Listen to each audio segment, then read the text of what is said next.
Teve sessão plenária hoje no Supremo Tribunal Federal e neste mês de junho será assim. Às quartas-feiras, sessão pela manhã e também à tarde, exceto no dia 27, quando a sessão será apenas pela manhã. Hoje, os ministros analisaram ações envolvendo contribuição previdenciária.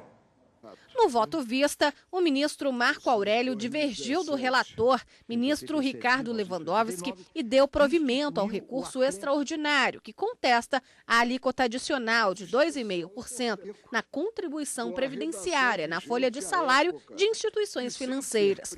Nem todos os integrantes de determinado ramo econômico demonstram a mesma aptidão para recolher tributos.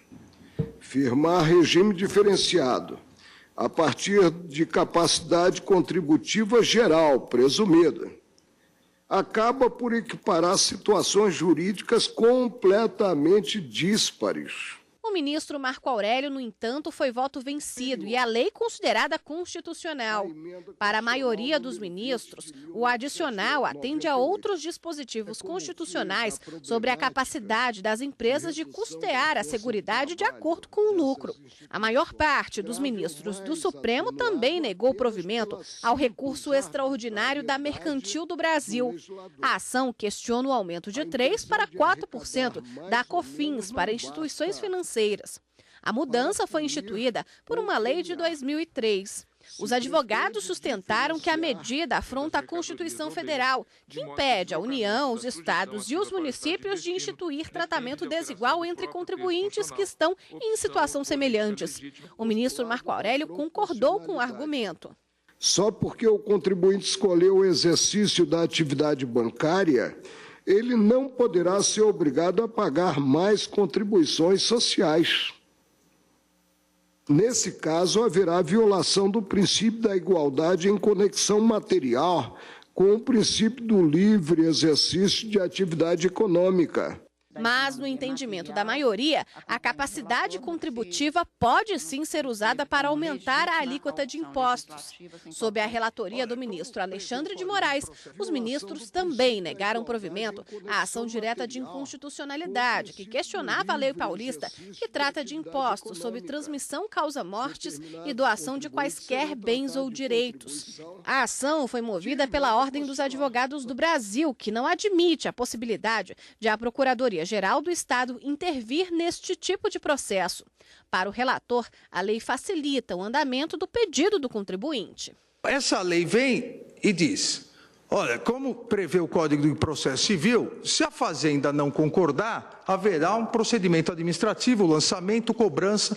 Para evitar tudo isso, desde que a Fazenda já no próprio processo concorde com o quê? Com o valor declarado pelo inventariante. Já se corta ab início qualquer procedimento administrativo. É uma norma que pretendeu, uma norma procedimental, que pretendeu dar celeridade na prestação jurisdicional, facilitar para o contribuinte, evitar que o próprio judiciário, em todos esses processos, tenha, como tem, que avisar o fisco para que abra um procedimento administrativo para verificar se o valor foi correto. Os ministros Ricardo Lewandowski e Marco Aurélio foram votos vencidos na ação. O ministro Marco Aurélio também foi parcialmente vencido ao dar provimento ao recurso extraordinário que discutiu a constitucionalidade das modificações da base de cálculo e da alíquota da contribuição ao PIS para instituições financeiras. Este destinado à composição do Fundo Social de Emergência entre janeiro de 1994 e dezembro de 1999. O relator, ministro Dias Toffoli, e os demais membros da Corte entenderam que a intenção da Santos Corretora de Câmbio e Valores, autora da ação, era de incidir o imposto apenas sobre a receita da prestação de serviços e não sobre as intermediações financeiras, que são as atividades mais rentáveis da empresa. Quem está aqui vai explicar para a gente agora a sessão plenária de julgamentos pela manhã é a nossa consultora jurídica, Gisele Reis. Tudo bom, Gisele? Boa tarde. Boa tarde a todos. A gente já se cumprimentou, então. É verdade, Cadu. Bom, foi uma pauta temática, né? Como vimos, uma pauta tributária, é isso? Isso, Rafaela.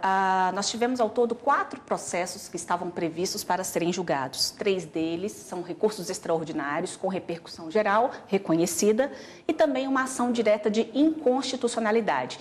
Todos eles tratavam de matéria tributária. E outra semelhança entre eles é que todos também estavam com o voto vista do ministro Marco Aurélio. Então, foi uma pauta que foi bem produtiva, porque foi possível julgar todos os processos que estavam pautados, além, inclusive, da lista dos ministros. Então, nós tivemos uma pauta que a gente pode chamar de temática, sim. No caso dos recursos extraordinários, que foram 3, como você bem disse, também todos eles com repercussão geral reconhecida e houve a aprovação de teses em cada um deles. Eu poderia citar, Cadu, por exemplo, no primeiro processo que foi chamado a julgamento, que é o recurso extraordinário com repercussão geral, em que se discutiu a constitucionalidade de um adicional de 2,5% em relação à contribuição sobre a folha de salários referentes a instituições financeiras e afins, anteriores à emenda constitucional 20 de 98. A emenda constitucional permitiu a diferenciação na alíquota, mas o grande questionamento era saber se essa diferenciação, se esse adicional é constitucional, mesmo antes da emenda constitucional 20 de 98. Então, entendeu-se, por maioria, vencido apenas o ministro Marco Aurélio, que é constitucional. A tese, nesse caso, ficou da seguinte maneira. Essa tese, inclusive, foi uma sugestão do ministro Ricardo Lewandowski, junto com algumas considerações da ministra Carmen Lúcia. Então, ficou que é constitucional a contribuição adicional de 2,5% sobre a folha de salários instituída para as instituições financeiras e assemelhadas antes da emenda constitucional número 20 de 1998. Agora tivemos uma ação direta de inconstitucionalidade também, né, Cadu? O julgamento começou agora pela manhã e continua à tarde, Gisele. Esse julgamento ele chegou a ser finalizado pela manhã, mas falta a modulação da decisão.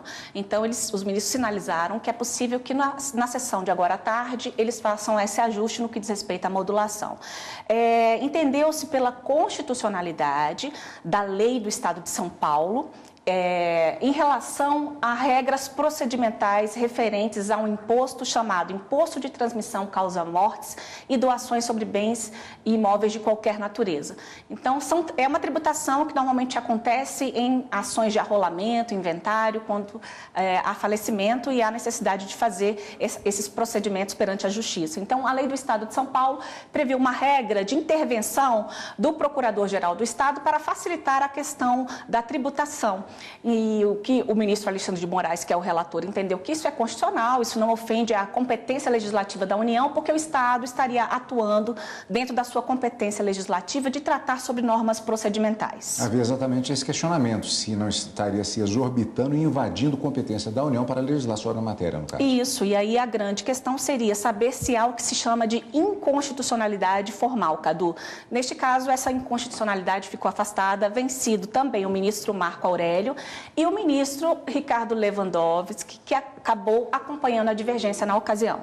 Maravilha, Gisele, obrigada mais uma vez pelas informações, pelos esclarecimentos, e a sessão continua hoje à tarde, né? Daqui a pouquinho começa, Rafaela. Cadu. Nós temos exatamente a expectativa, como disse a Gisele, de que a modulação naquela ação direta de inconstitucionalidade seja votada agora à tarde, uma continuação em relação a esse processo.